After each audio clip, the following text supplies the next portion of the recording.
All right. My name is Rich Schmidt. We're here with Brian Loehr, Noelle Hori. It's June 4th, 2024. We're at Amphora in Portland. And thank you both so much for joining us today. I should say we're at Amphora Wine Merchants in Portland. Thank you. Thank you so much. First question to get things started, and either one of you can take this and run with it, is why wine? Wine came into my life when I was in college. I worked at a beer, wine, and bottle shop that was my college job, and I basically did it to get the discounts, and the owners were nice enough to sell me kegs out of the back, even though I wasn't 21. No names. But I worked there all throughout college, and their primary wine buyer left. And I started getting more involved in the wine tastings there that they offered. We did a weekly tasting. We'd have reps come in, pour their wines. This is in Pittsburgh. And I got more involved in that. And then once the wine buyer was out, they asked me if I wanted the position, and I took that. I liked that a lot more than what I was doing. I went to school for criminal law. So it really more fun and beat hanging out at the, we used to go to the field trips to the morgue and hang out in the courtroom a lot. So instead of doing that, I pivoted to wine. And that's where I got my start when I was about 19, 20 years old. Yeah, wine for me happened in college too. I went to San Francisco State and I did hospitality and tourism management. And when we had to do an internship with like our part of our program, a lot of people were doing it in like hotels and like different catering companies, and I was like, does a winery work? Because there's a bunch of wineries, obviously San Francisco, Napa, everything. And so I did an internship with Treasure Island Wines on Treasure Island, and they're like a co-op winery. So it was really fun to work with different winemakers, and while everyone was like putting in actual, I would say like hours at a hotel, I was at a winery, like a tasting room every weekend. And so that was kind of like a really fun aspect of it, I think, for me. And then like starting to learn about like the winemaking process is kind of like my start. I just enjoyed it a lot more than I think like actual hospitality. And so that's kind of when I pivoted into like focusing and like taking classes on, it was cool actually. San Francisco State had like different wine tasting type classes. And so I started taking those, and then just kind of like further fell into the industry like during and then after college too. Like worked a bunch of wine jobs. It's where we met at a retail wine shop in San Francisco. And it was just like fun and really cool. It was like very interesting to learn about. It's so dynamic. And so I was like, I'll do that over working in a hotel. I still ended up working in a hotel, so I'm like a little bit of a hypocrite with that, but got that job because it was like food and beverage. So it was like with that interest, and like, I don't know, food and wine have always been like a big, like fun passion, kind of like hobby even. So yeah, it was like just a more fun way to the food too, the food aspect, because my growing up, we always had wine with dinner with my grandparents and everything, and my grandpa was pretty into wine. He had a pretty nice wine collection that got destroyed in the we had they're from Boston, which is where I'm originally from, and they had a big snow blizzard that lasted about a week in '76. And him and his neighbors decimated the wine cellar during that. So he drank a lot of things that he was meant to put down for a while that he drank probably prematurely. But I mean, we did that during COVID too. So yeah, I had a nice collection. We had during really COVID, fun wines, and that did last. Who knew what was going to happen? So we drank all of it. Something about disaster that just brings out the wine, right? Yeah. Well, Noelle, let's start with you and talk a bit about life before wine. Obviously, you mentioned San Francisco State. Tell me about where you're born and raised and kind of life up into college. Yeah, so I'm originally from Santa Clarita, which is like the top of LA County, so Southern California. Grew up, my parents don't drink, so like didn't grow up around a lot of alcohol or anything like that. I had just like kind of liked it after, I guess, in college. I was like, oh, this is fun. I don't know why they don't like it. But yeah, I grew up just like in the suburbs of LA. Then went to San Francisco State. I wanted to stay in California and do state schools because I didn't want to pay like too high of a tuition for like a bigger university. And like, to be honest, I don't know if I would have gotten in. But I did like sports in high school. And yeah, just like was really excited to move to a big city, and that's like why I chose San Francisco. Started off as a sociology major. And then I met up with this girl who, it was a pyramid scheme, and she was like, let's get coffee. But I really liked her, and so she was trying to sell me on this pyramid scheme. But I really liked her personality, and I liked how she talked about what she was learning at San Francisco State, and her major was hospitality and tourism management. And so didn't go into the pyramid scheme, but I changed my major, I think like a week after that, because I was like, I think I'm gonna like that, and I really enjoyed doing hospitality and tourism management. Yeah, and then I studied abroad. That's kind of where I first started, like, it was in Sweden, so Europe, and I traveled a lot, and that's kind of when I first started like, wow, you can actually get really good tasting wine really cheap, you know, whereas compared to here, it was like boxed wine was all, or Trader Joe's $2 chucks, like that's all I could afford. And so then being in Europe and being able to like travel around and get like, say, like €3 bottles of wine in France, and it was like, oh my God, this is so good. It's actually not like just sugar water, like syrup. And then that's kind of when it all pivoted into doing more like wine-focused things. So that's kind of what I did before starting in the wine industry, I guess. Yeah. And I'm originally from a small town north of Boston, about 20 minutes, Topsfield, Boxford area. And let's see. So after I went to University of Pittsburgh and left after college after high school in 2004. Did the 4 years there, came back. I worked for a wine shop in Boston for a little bit. I lived in Cambridge for about 8 years. And then my grandfather's side of his sister, both of his sisters, lived out in Marin County in San Francisco. So we had taken trips there before, and that was the California side of my family. So I've always had the connection to California and the West Coast. And then after, it was a really big snowstorm that actually kind of like was the straw that broke the camel's back with me. Of time. We had about 7 feet of snow within 3 weeks. And living in Cambridge, working in Boston, it was a nightmare.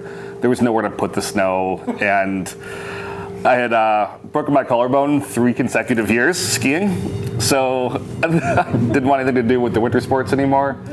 And I called my aunt and asked her if I could stay with her for a little bit, because I was moving to San Francisco. Stay with her for a little bit while I found an apartment, and I was able to do that. And I found a job at Arlequin Wine Merchant, and that was of old school for me. I hit the ground with the resume and looked up wine shops and dropped it off. I got a call back and started working there pretty much within the first three weeks that I moved out there. I found an apartment. It was a rented room. And the guy that hired me, Caleb, I see him regularly whenever he's around. And I think he's been probably my biggest mentor in wine. Just an absolute wealth of knowledge. He was doing the buying there. And so there's a retail wine store, but they had 3 other restaurants. And we were the central holders for the 3 restaurants. So we had a pretty good buying power. We were able to get some pretty serious allocations of DRC, some of the more limited Burgundies, champagnes like Stelos and things like that.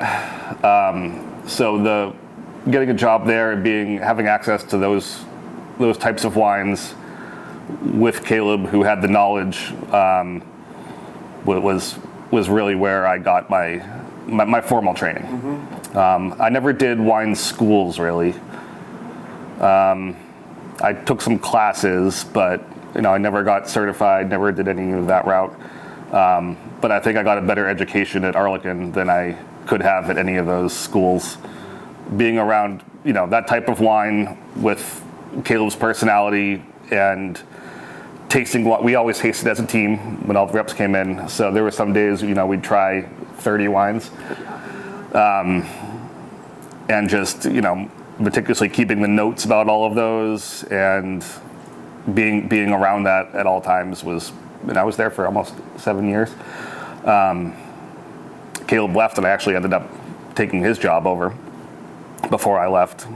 I think that was like the best training that I ever could have got. It was a great environment. And that's, again, where we met.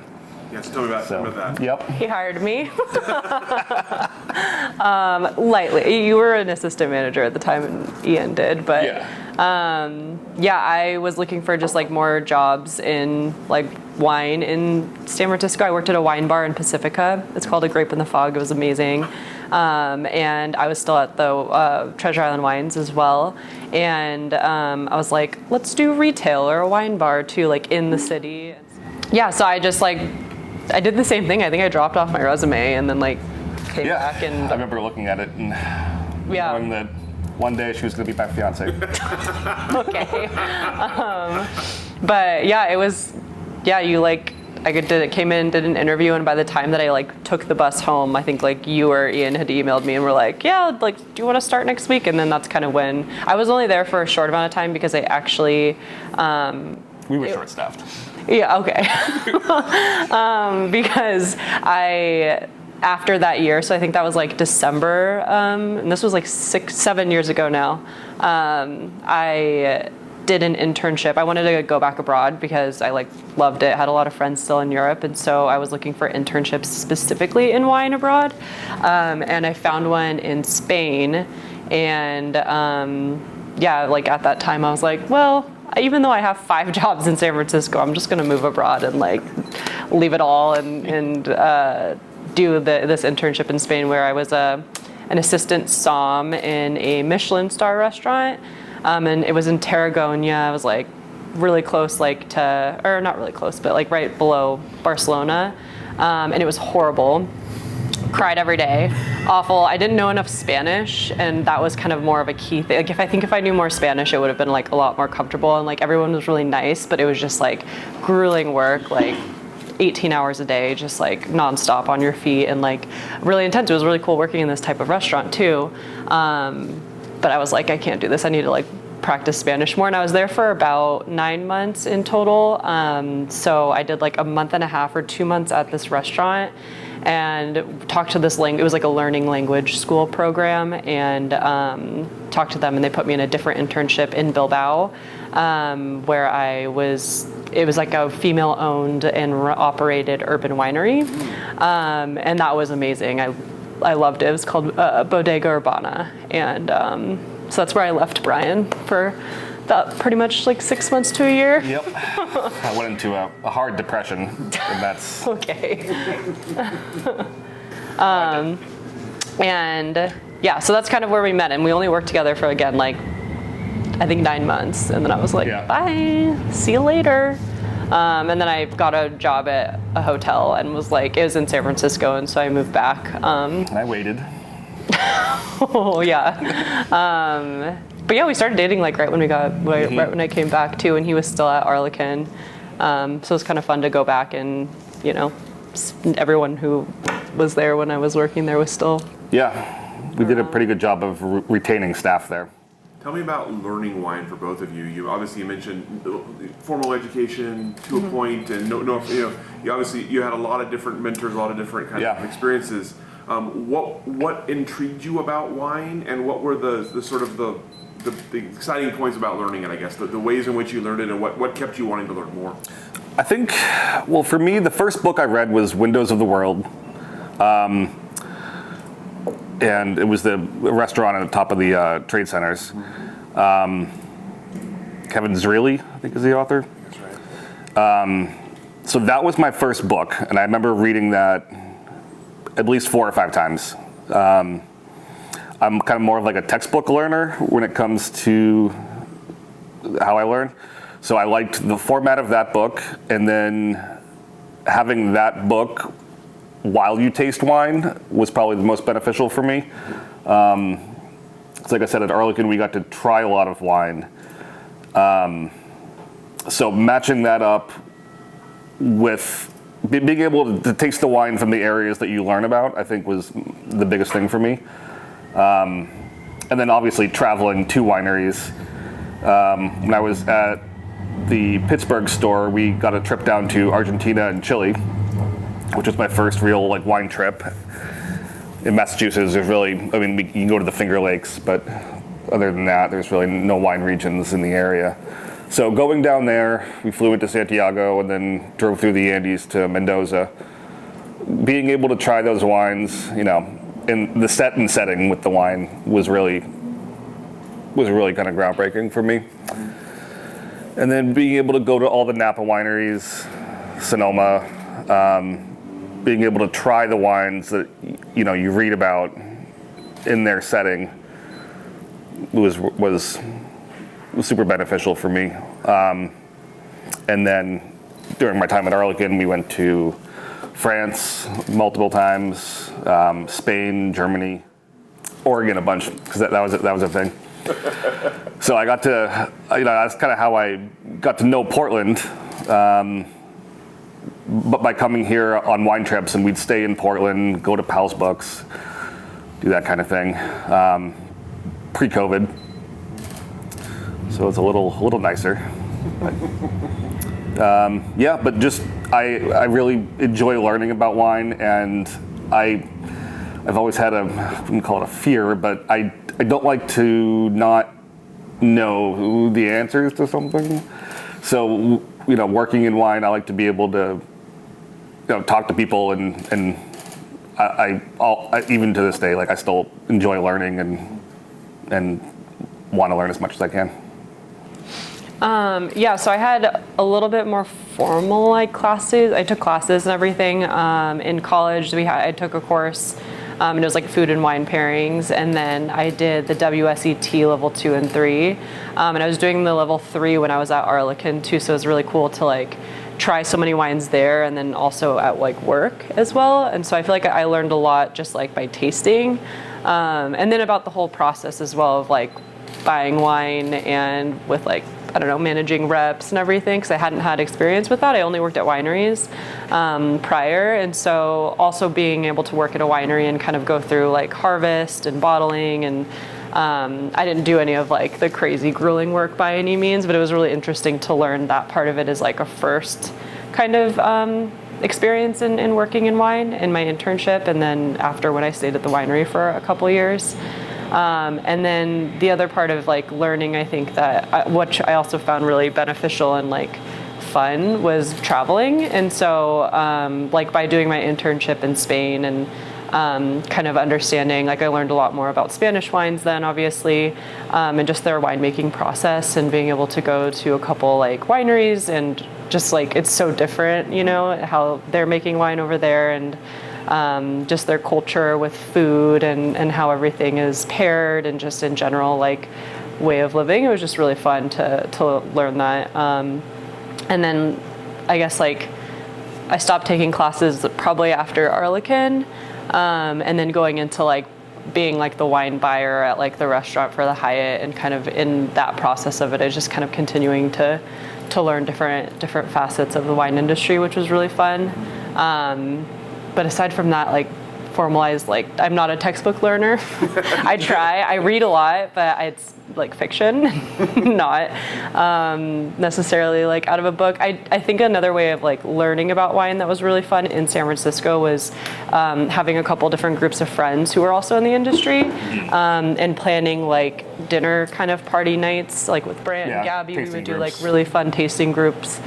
Donald and that group, like, you know, we would have nights where we're like, here's a theme, and then bring a different type of wine, or like make this extravagant meal that was like really, really fun. And like just that part of it is like, I think such a beautiful part of like working in wine, and also being able to like understand and know about it, because then you're like, all right, where did this come from? And then what area of the world is that? And like what kind of food do they, eat, or like making it traditional in that sense. So it was really fun in San Francisco, because they have a pretty extensive industry, and like it's very close knit at the same time. So the wine industry there was very close knit.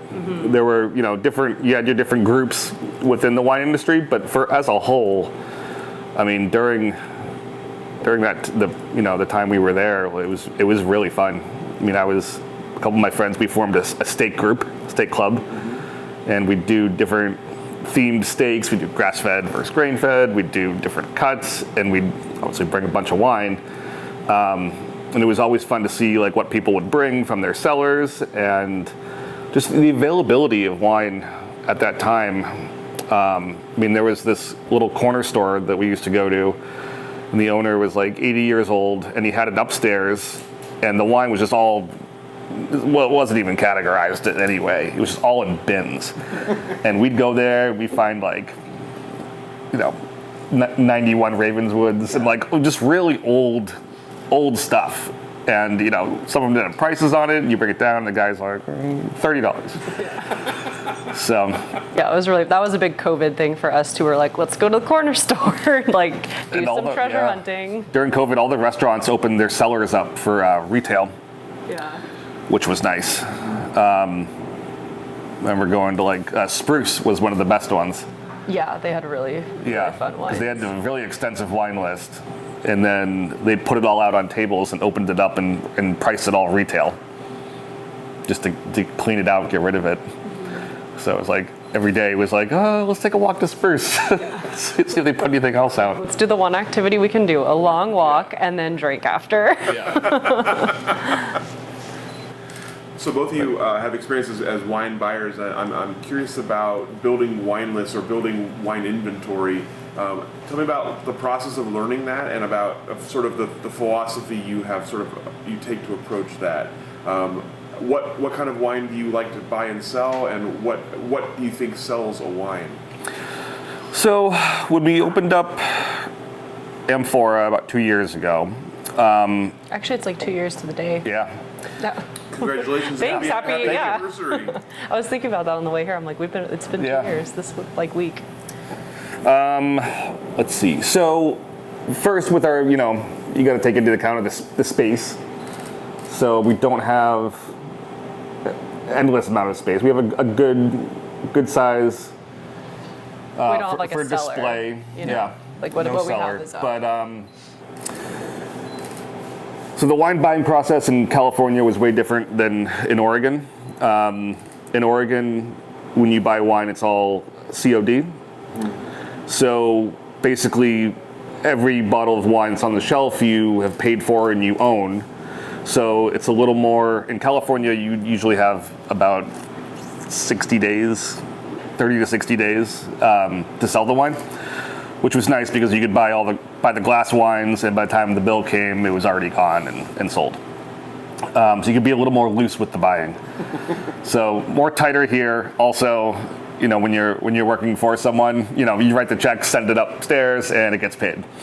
Here, since we started it, we're like, how much money do we have in the bank, and what can we afford to make it look like the shelves are filled, and a lot of it, I think, with because especially with your experience, worked with a lot of these wines already, so we kind of already knew what they would taste like or how to sell them, and have personally drinking a lot of them without having to buy it. We both have tried every wine here, and I wouldn't buy anything without trying it, unless it's a new vintage and I know the vintage is fine. Yeah, but overall philosophy of working with smaller producer, minimal intervention, mainly Old World and Oregon and California, and that's just predominantly because I think of where we're located too, with being so close to the convention center and having a lot of people from out of town coming to conventions and wanting to try local wines, but then also kind of I still want a New Zealand Sauv Blanc or whatever, and so we're okay, try this from France or whatever. So it's kind of still being able to appease the masses. and then have just like really solid Oregon wines as well, so they can, and Washington, so they can try local. Yep. But like, yeah, minimal intervention without going full natural wine. That's a subject that, There's a lot of opinions about it. Yeah. Contrary to the name of Amphora Wine Merchant, we don't get too natural. Yeah. I love, we have wines from Georgia, Italy, with a lot of amphora, but don't really hit the natural. I wouldn't call us a natural wine bar. We want to be called a natural wine bar. Hey, no hate. Like whatever you want, but.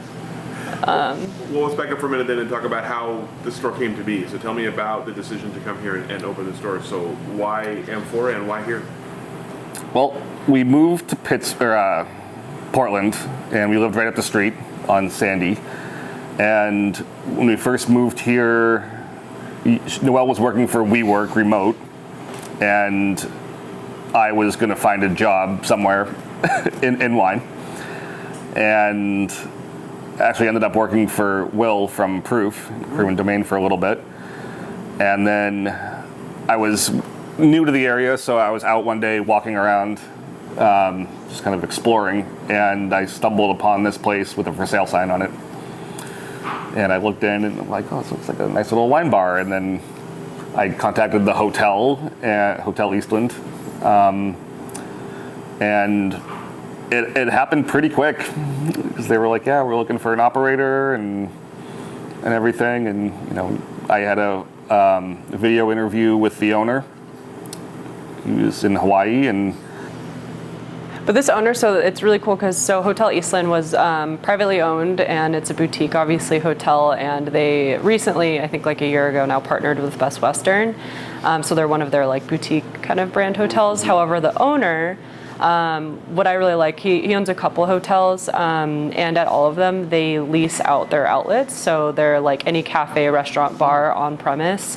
They lease out, and they specifically target like local smaller businesses to lease out their space, and he does that like pretty consistently with his properties, and so it's kind of like funny because we're going to like reaching out to them to like lease the space, kind of like inquiring further how much it's going to cost and everything, and they're like, yeah, send over your business plan and like all of these things, and we're like, okay, like how to Google, like how to make this seem like we know what we're doing, even though we do obviously, but like we've never run a business before.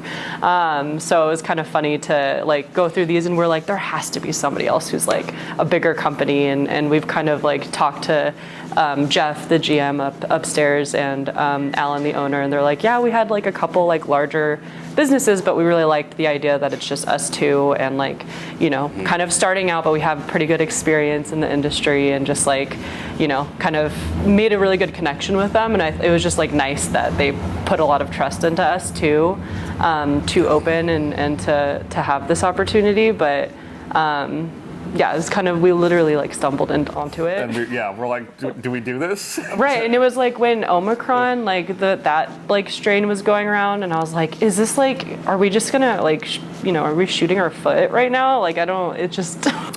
Yeah, but we just kind of went on feel. I'm like, I don't think they're gonna do that again. Yeah. Like shut everything down. It did take a little bit for us to get our licenses too, so I think that kind of like, like we could understand, like we could see kind of the traffic coming in, and it was funny, like our very first, we literally opened and we're like, didn't know marketing. We like did nothing. We were like, all right, let's just we had try. to make the menu because we have a full license. Yeah. So in Oregon, you have to sell food if you're going to sell spirits and everything. So then we had to make the food menu.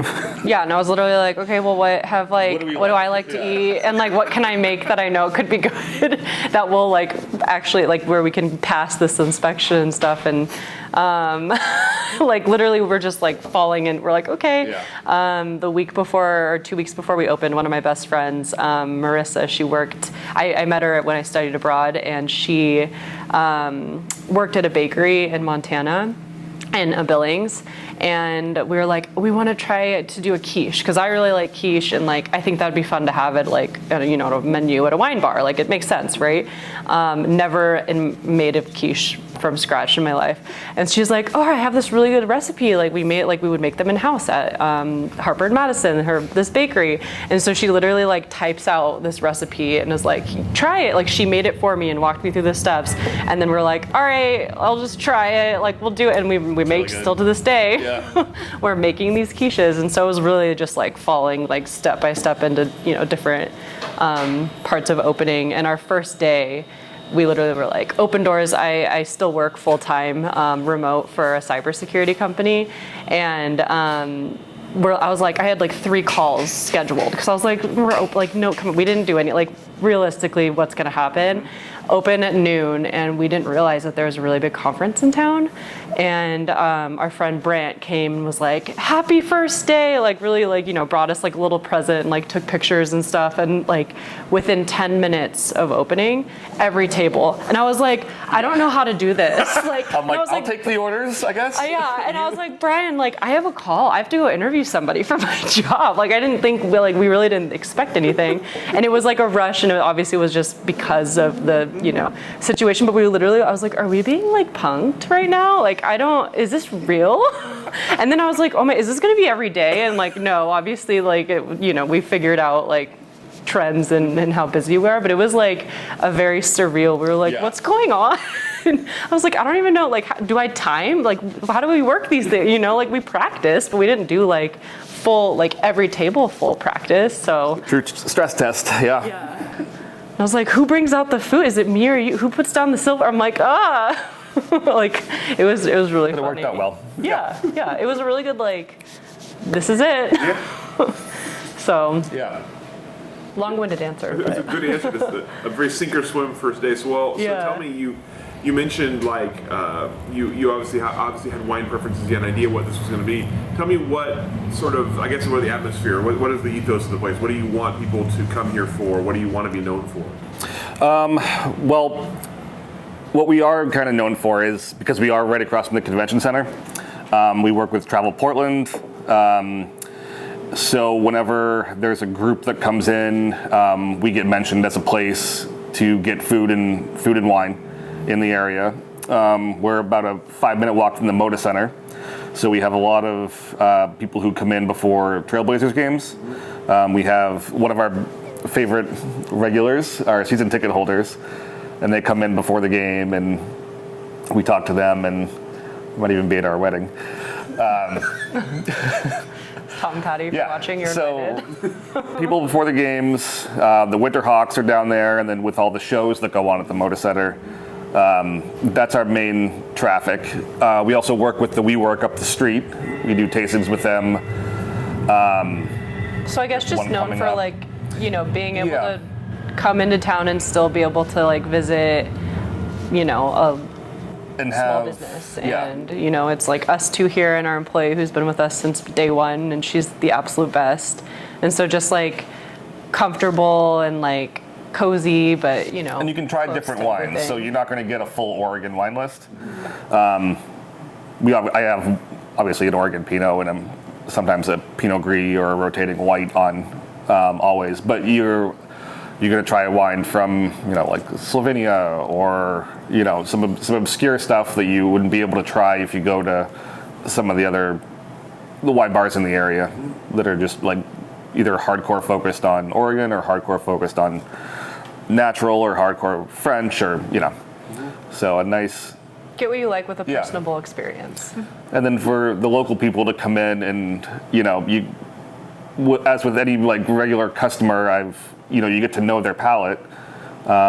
So if they're open to being like a little more adventurous, you can. Oh, how do you like the last bottle? Okay, like this one tastes like this. It's I think you'd like this. So getting them to try some things that you just wouldn't be able to get from like a grocery store.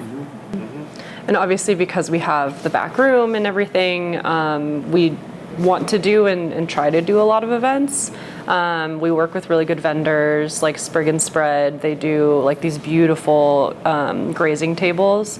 And so just like also working with other, smaller businesses to support them and have like a very, obviously small because we can fit like 70 people in here, but like an event at like a small business and like still have it be, corporate if you want it to, or like down to earth or whatever, people prefer. So you had mentioned obviously that Oregon had been part of your travels before moving here. Tell me about sort of familiarity with or impressions of the Oregon wine industry and Oregon wines before you came here, and what you were expecting the Oregon wine industry to be like when you got here. Yeah, so let's see. In San Francisco, we had a pretty big Oregon section, because even people who were from out of state who came to San Francisco knew about Oregon wine. So we had a pretty good selection of Oregon and Washington wine already there. So a lot of the ones that I've carried, I had visited before. All the way, you have the Rogue Valley, which is more like French varietals. So some wineries down there. You have the Valley, which you guys are down in McMinnville, so we go down there and as much as we can. Love going down there, and I think it's booming. I mean, the Pinot and Chardonnay are, they're starting to rival some of the top French producers. And every now and then I'll blind a Pinot and or a Chardonnay, and like, this is Merceau and everything, and it's from Oregon, and I'm like, wow. So I think it's exceeding expectations of what I thought it, or what I knew it was, or what it could be.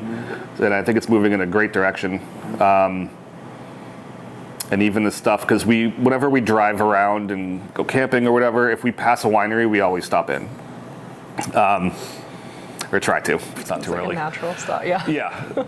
But we found some really great places that, we've just popped in that, I'm like, oh, do you guys distribute? And they're like, no, we self-distribute, we tell them, because I don't usually like to walk into places and be like, hey, we own a wine bar, all this stuff.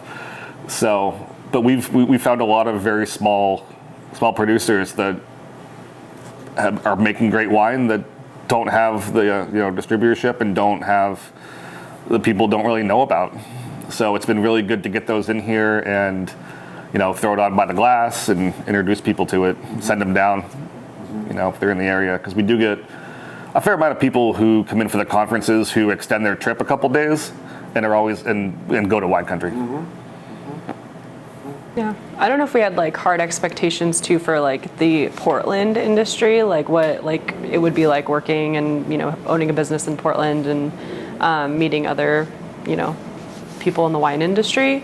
But we've had a lot of fun with like going to tastings, and it's kind of like San Francisco, where it's a small it's a small world, kind of, even though it's a big world. But, having we've had an event here, or kind of with New Wave Wine Co. Aurelian, the owner of that company, and he has they have a group of friends who all get together and do blind tasting, and that was kind of our first hard we're doing how much we did it in San Francisco in the wine industry, now we are breaking into that here, and it was really fun, and everyone brought a dish, and then we literally went around and had brown bagged wines, and we're like, all right, what do you think this is, and everything.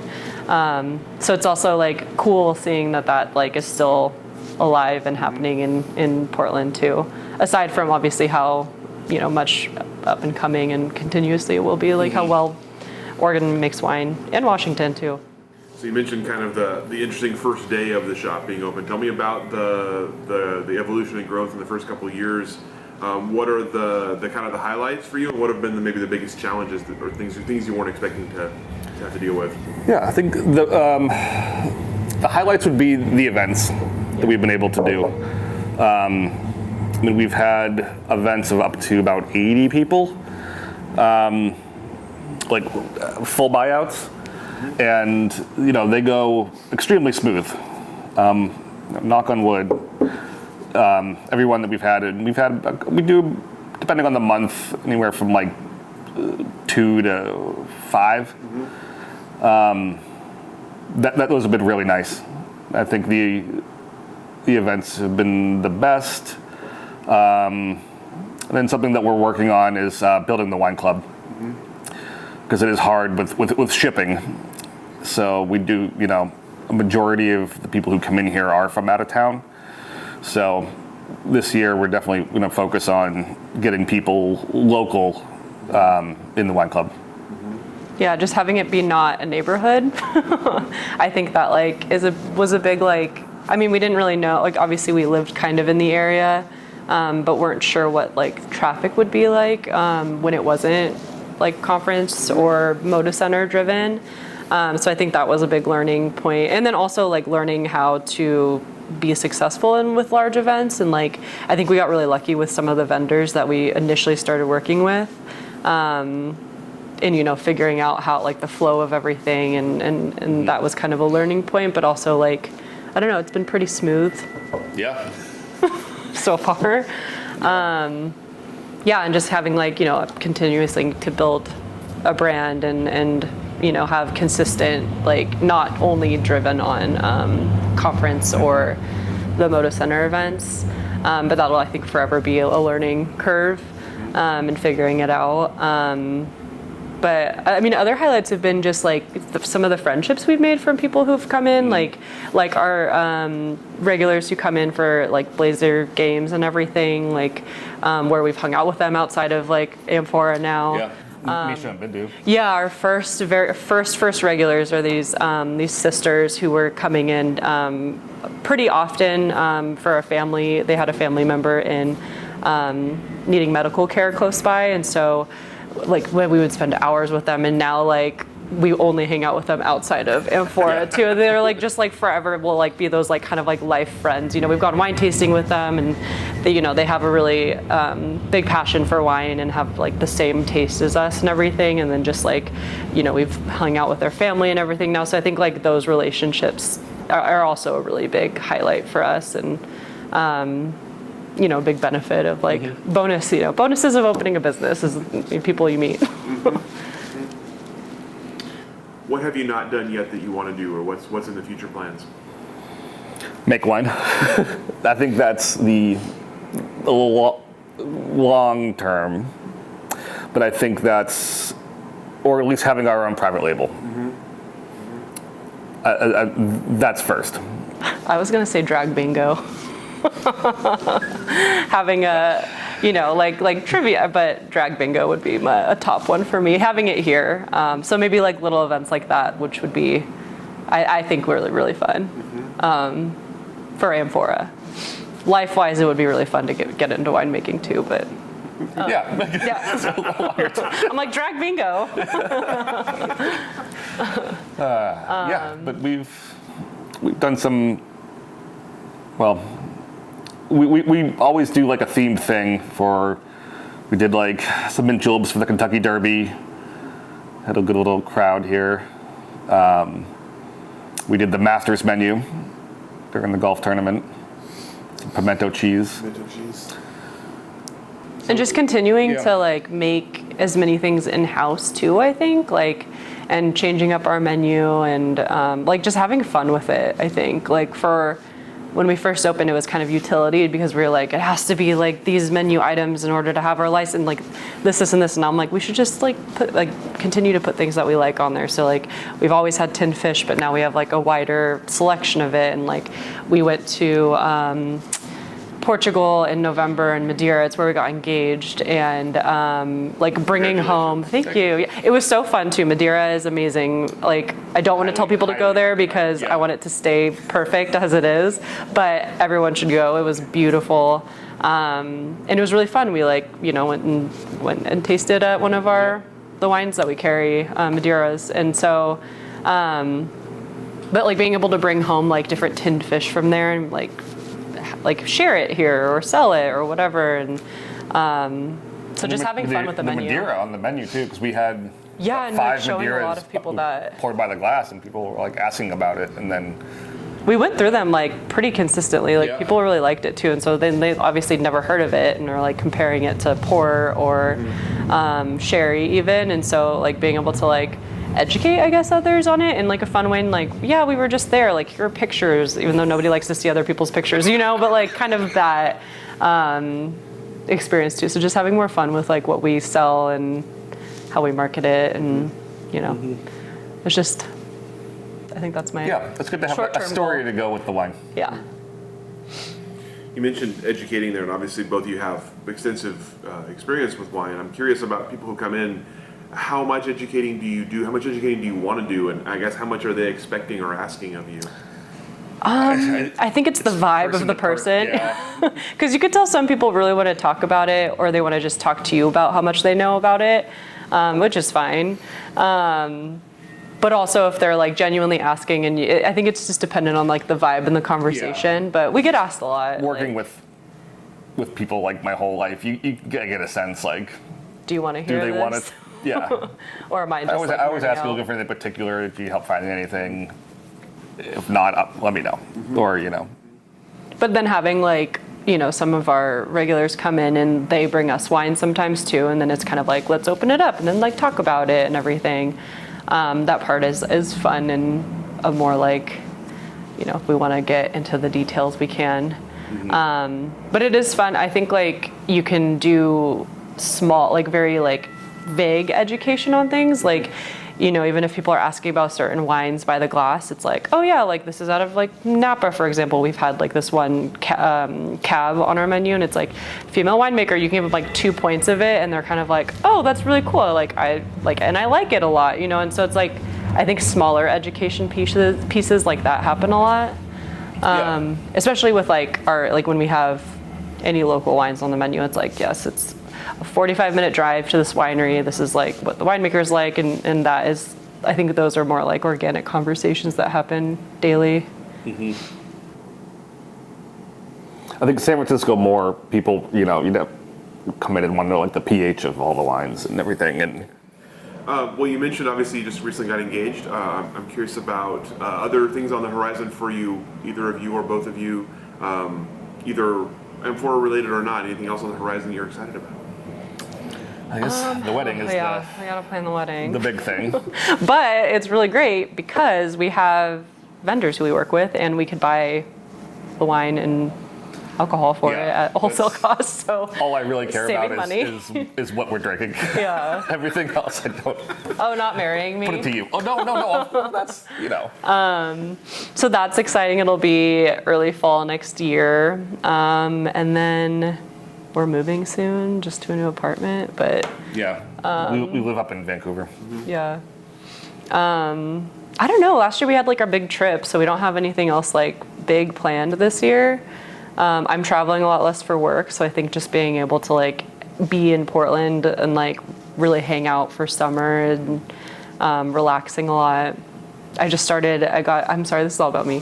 I'm like, let me keep telling you about me. No, but I just got into golf. I'm starting to golf more, and he's golfed his whole life. And so we've been going a lot together and with some of our friends, and I think just like having a consistent like hobby like that is something exciting and looking forward to outside of wine. A good job playing every Monday. So yeah, I don't know. That's just golf more. it's kind of, it's nice that like it's gonna be, I don't know, we don't have too many plans this year. I feel like until the wedding and everything. And we'll be traveling a little bit. Like some of my friends are getting married too, so just like local things. So last question for you, and this can be a joint answer or individual answers.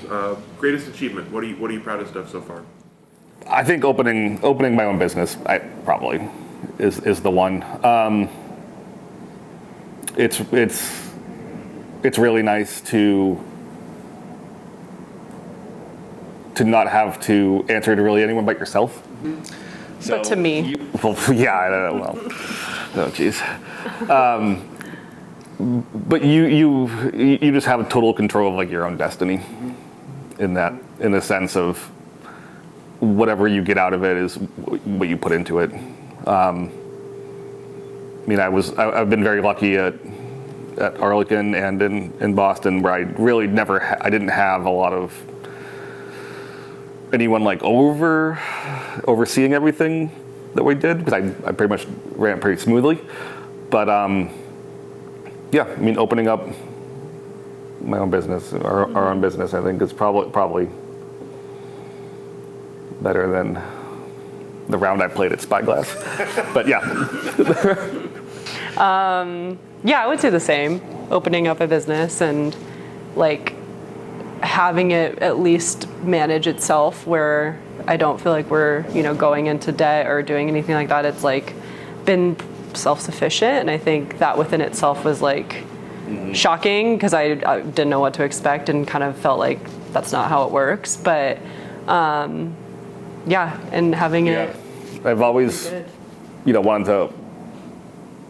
You kind of think I was like, oh, we're opening a wine bar, and then now it's, we get a lot of people who come in, and I'm like, oh, a glass of wine, and they're like, no, just food.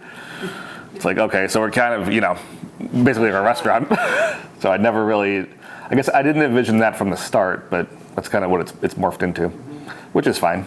But probably too, in regards to like greatest achievements, was having people like, knock on wood, not having any complaints about our food too. Like I don't like, and then when people are like calling out my quiche again, but when they're like, this is the best quiche I've ever had, I'm like like I didn't know, I'm like not a chef, like, so having like those kinds of like reviews or comments and everything where it's like, like it's not. Yeah, the no complaints about the food thing was a little weird. It's a little wild. It's still a little like. Like knock on wood, honestly. I used to get nervous like making food for my family if they were in town. Yeah. It's like I'll make breakfast, and just want to make everything. Yeah, it like blows my mind. We both have been cooking our whole lives, but still, like when you make food for someone else, there's a little bit of like. When you go to a restaurant, especially too, right? In that setting, you're expecting something, and so it like blows my mind that like we can produce that. Like I don't know why, but it does. And probably maintaining our one employee who's been the absolute best. Yeah. Like, and I think that's like a really good achievement too, for being open for 2 years. And I think in the industry, there's obviously a lot of churn and turnover, but just like having those relationships too. So the whole business. All right. Well, So far. So far, yeah. Happy anniversary, I suppose. Thank you. That's all the questions that I have for the two of you. Anything I didn't ask that I should have, or anything that we didn't cover that you'd like to cover? Get out here and let you guys open up. My other hobbies? No, I'm kidding. No. No, I don't think so. Well, thank you both so much. Yeah. Thank you so much. Sharing your stories with us. Yeah. Congratulations on all the good news, and go ahead and let you off the hook. Thank you. Thank you.